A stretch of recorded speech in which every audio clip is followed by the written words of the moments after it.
Guiones y guionistas, capítulo 340. Hoy volvemos a las tramas maestras de Ronald Tobias con la trama de venganza.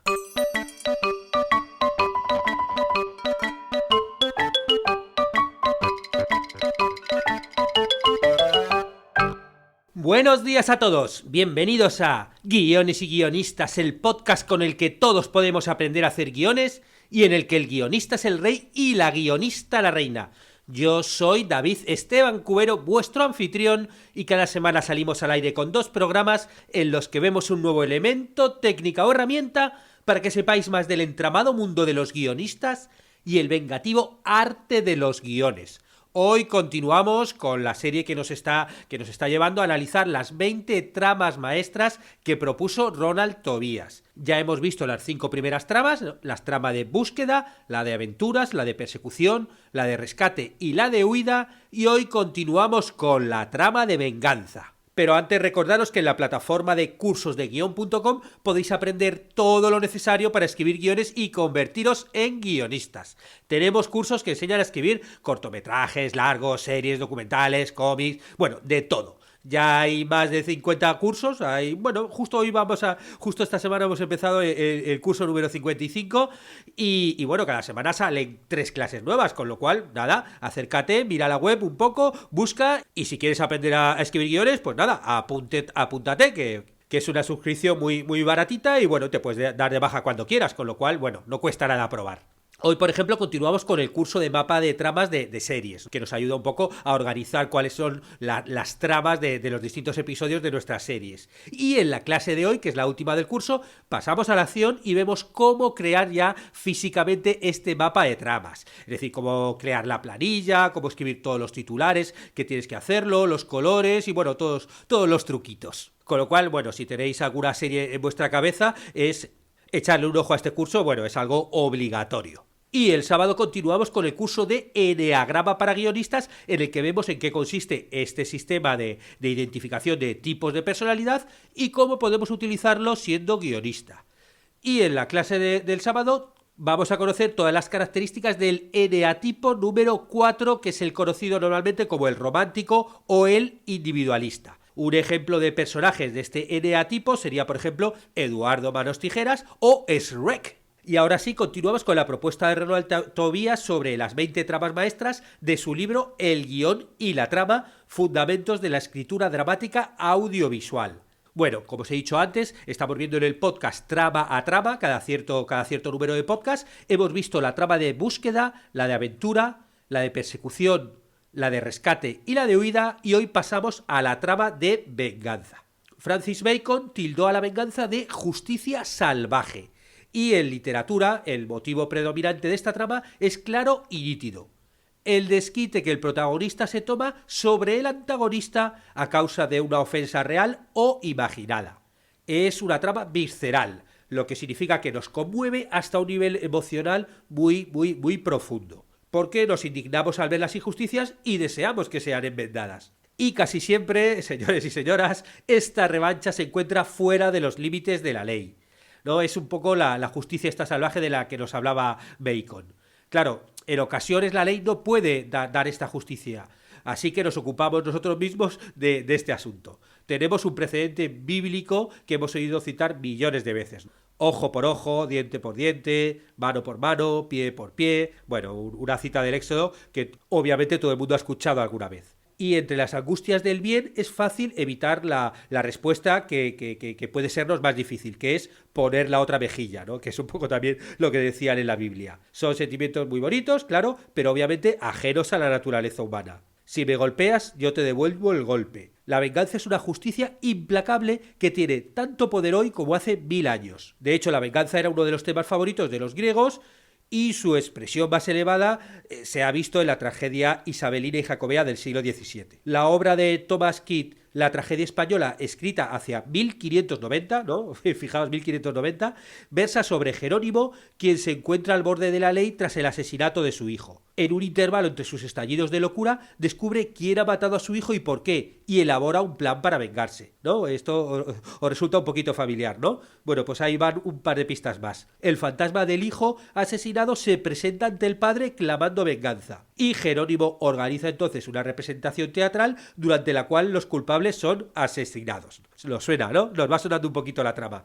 Bueno, pues todavía hay más, porque en La venganza de Antonio, que es otra obra, una obra de John Marston, el padre asesinato de Antonio aparece como fantasma y le suplica a su hijo que vengue su muerte, lo que hace durante el baile en la corte. Y allá hay más. En La venganza de Busy Ambroise, de George Chapman, en la que el fantasma de Busy le ruega a su hermano que vengue su muerte. O en La tragedia de Hoffman, de Henry Chetet, o en La tragedia de Vengadores. O sea, como veáis, hay cantidad de obras, ¿no?, de esa época que tratan sobre la venganza y que todas nos están conduciendo hacia la obra maestra, ¿no?, de la venganza, la obra más conocida, que, como bien estáis todos y todas suponiendo, es Hamlet de Shakespeare. Porque, bueno, sin duda otros narraron la misma historia antes, pero ninguno lo hizo tan bien, ¿no? Ese fantasma clamando venganza, esa locura fingida, la obra dentro de la obra y esa carnicería final eran todos trucos de repertorio de una tragedia basada en la venganza, ¿no?, que habían utilizado, bueno, ya hemos visto unos cuantos ejemplos previos, ¿no?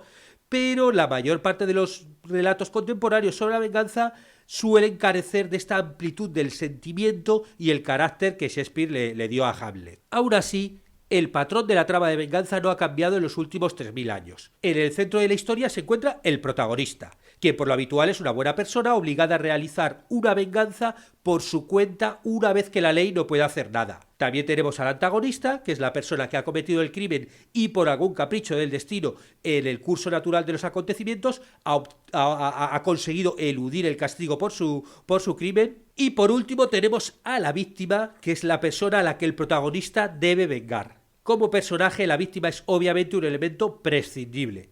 Su función es despertar nuestras simpatías, tanto para ella como para el protagonista, a quien se le ha negado el amor, la amistad o cualquier otro afecto. A veces la víctima es el protagonista mismo, y cuanto más abyecto sea el crimen, pues muerte, asesinato, incesto, bueno, lo que sea, más se siente justificado el protagonista en obtener la venganza. La primera regla de la venganza es que el castigo tiene que ser equiparable al crimen, y de ahí el concepto de ajustar cuentas. Esta frase bíblica que os comentaba antes, ¿no?, la de ojo por ojo, diente por diente, no nos permite excedernos sobre lo que nos ha infligido. Y con nuestro sentido primitivo de la justicia nos conformamos con igualar ese mismo castigo, ni más ni menos. La estructura clásica de la trama ha cambiado poco a lo largo del tiempo. Sus tres fases dramáticas permanecen incólumes desde la antigua tragedia griega hasta el melodrama moderno de Hollywood. Veamos estas fases. La primera fase dramática es el crimen, porque, bueno, el crimen constituye en esencia la primera fase dramática. El héroe y sus seres queridos se hallan en una situación estable cuando de repente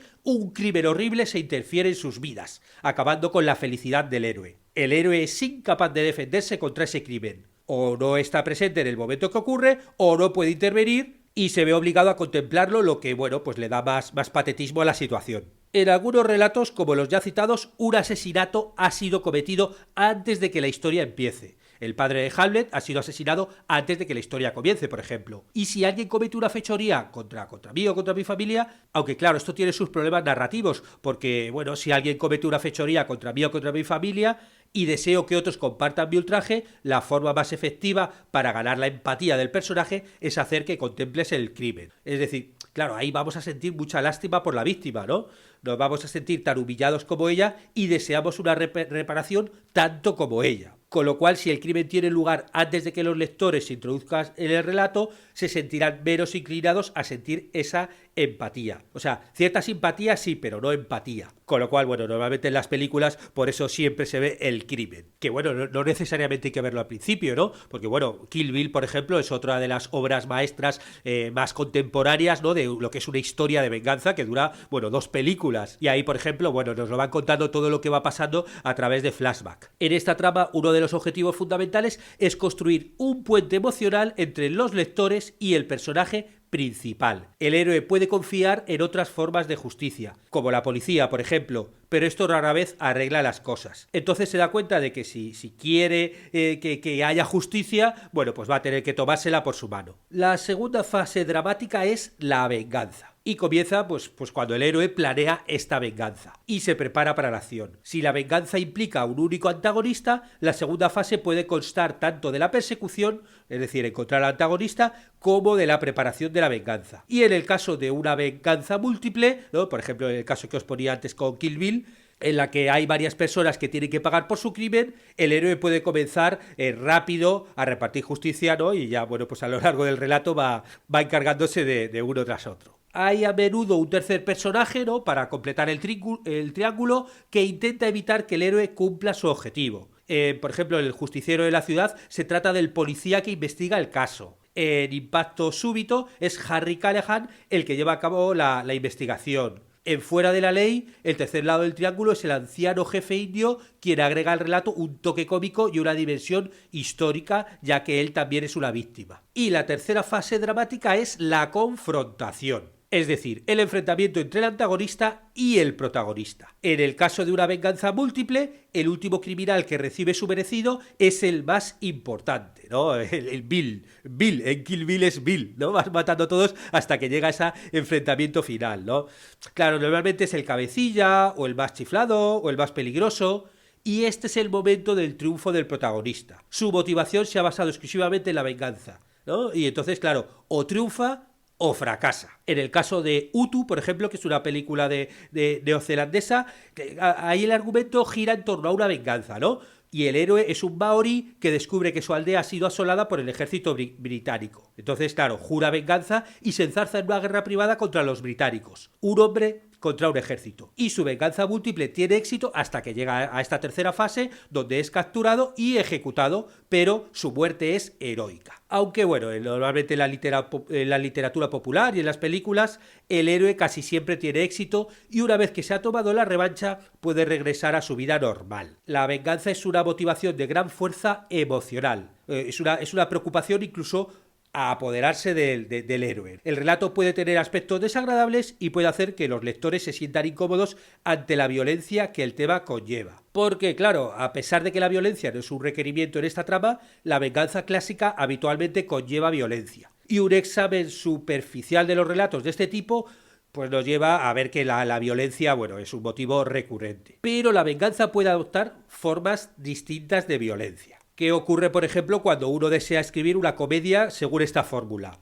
Pues que al igual que las tramas que incorporan la violencia, el castigo en una comedia tiene que ser equiparable al crimen. Y hay crímenes menores, crímenes que no exigen violencia para igualar el marcador. Por ejemplo, sería adecuado para un estafador ser estafado a su vez, como en las historias de timos. No todas las historias de timos son historias de violencia, pero bueno, muchas lo son. En otras simplemente, pues eso, uno va timando al otro, el timador es timado. Y un ejemplo de este tipo de tramas es la película del golpe, ¿no?, del año 73, con Paul Newman y Robert Redford. Claro, los relatos de timadores basan su atractivo en elaboradas estafas cuya ejecución cuesta mucho tiempo y trabajo, ¿no? Y por lo general no salen como estaba previsto. Estas complicaciones que se desarrollan en la segunda fase nos deleitan, es algo que a los espectadores nos gustan mucho y que normalmente son muy complejas, son alambicadas y son como imposibles de realizar. En el año 74 Paramount distribuyó una película interpretada por Charles Bronson que originó una oleada de protestas. Me refiero a Yo soy la justicia, que es la versión cinematográfica de la última moda de la fantasía vengadora, la del hombre corriente que busca venganza como si fuera un justiciero implacable. Paul Kersey, que es el personaje de Bronson, es un arquitecto de éxito. Es un liberal de clase media alta con una hermosa esposa y una hermosa casa. Y entonces 3 delincuentes desequilibrados trastornan su mundo cuando irrumpen en su hogar, asesinan a su esposa y violan a su hija, quien se pasa el resto de la película en estado catatónico. La policía no puede hacer nada. Y furioso ante la incompetencia de la policía, Kersey decide ocuparse personalmente del asunto. Empieza frecuentando los garitos de Nueva York, invitando a los maleantes a que jueguen una partida de billar con él. Y cuando ellos aceptan su ofrecimiento, él les dispara. La prensa le apoda como el justiciero de Nueva York y es un héroe en los medios de comunicación. y la criminalidad desciende en la ciudad mientras él acecha en las calles. Luego después, bueno, al final la policía le atrapa, pero en vez de arrestarlo, le obligan a abandonar la ciudad. Y Kersey se muda de Nueva York a Los Ángeles, donde pues ahí se embarca en una cruzada, cuando, esto ya, claro, hay varias películas, cuando su hija adolescente y la criada mexicana son violadas y asesinadas, ¿no? Como melodramas de acción, esta serie de películas, Yo soy la justicia, manipula nuestras emociones con mano experta. Es decir, estamos hartos de los crímenes en las calles, odiamos el cáncer que habita en nuestras ciudades y aguardamos la llegada de un caballero de brillante armadura que limpie la ciudad. Y entonces, claro, aparece ahí Kersey y ese es el tema, ¿no? O sea, darle una causa justificada, es decir, que pierde a su familia a manos de gente mala, de escoria, le das un arma y que haga su trabajo. Y claro, inmediatamente nos identificamos con la ira y la frustración que siente Kersey. Son nuestra frustración y nuestra ira. Y cuando Kersey limpia las calles nos sentimos purificados. Es una especie como de catarsis, ¿no? Una purificación. Paul Kersey y Hamlet están volcados en la venganza, pero las semejanzas acaban aquí. Mientras que Kersey es una especie de arquetipo, un bosquejo de ser humano. Es decir, que al principio de la película detesta la violencia, que es una típica actitud liberal, pero cuando la historia acaba es un adicto a la violencia. Cambia como personaje, pero el cambio carece de profundidad o de significado, simplemente se deja llevar por la corriente. Sin embargo, Hamlet lucha desde el principio de la obra hasta el final. Cuando el fantasma de su padre le dice que su muerte no fue accidental, sino que murió a manos de su tío Claudio, Hamlet no se apresura a impartir justicia. Es decir, él es una persona reflexiva. ¿Era real el fantasma? ¿Es un demonio enviado para atormentarme? ¿No sabe si creer al fantasma? No, y necesita pruebas.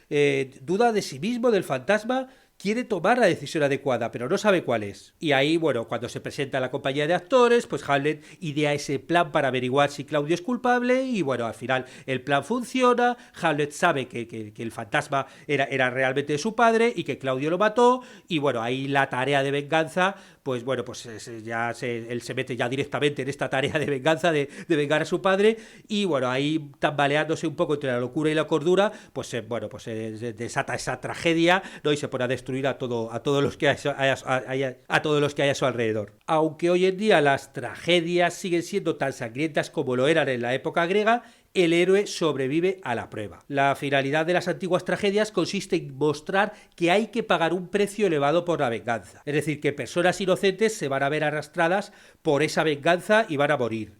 Y el héroe casi siempre paga con su vida el precio de la venganza. No había en este tipo de tragedias ninguna recompensa o satisfacción por haber llevado a cabo la venganza. Y como os decía antes, la venganza es una trama emocionalmente poderosa. Un escritor, un guionista, manipula los sentimientos del lector, del espectador, cuando una situación exige justicia. En muchos casos las víctimas son gente corriente. Es como si se nos dijera a los espectadores: eso le ha sucedido a esta persona, pero también te puede pasar a ti. Y para los defensores de esta clase de crímenes, ¿no? De pues asesinato, violación, mutilación, claro, que exigimos una justicia rápida y severa. Porque, claro, nosotros nos colocamos en una posición moral fuerte cuando escribimos una trama de estas características. El guionista dice qué conducta es la correcta y cuál es la incorrecta. Y por eso, claro, también hay que tener cuidado, ¿no? Porque, claro, como autores lo que recomendamos puede ser justicia salvaje, pero claro, también puede tener su precio. Y esto nos lleva, para terminar, a hablar de la motivación y del propósito. La venganza es el objetivo del héroe, pero ¿cuál es la motivación del héroe para desear la venganza? Y hay que desarrollar este aspecto. ¿Queremos despertar las simpatías del lector o queremos mostrar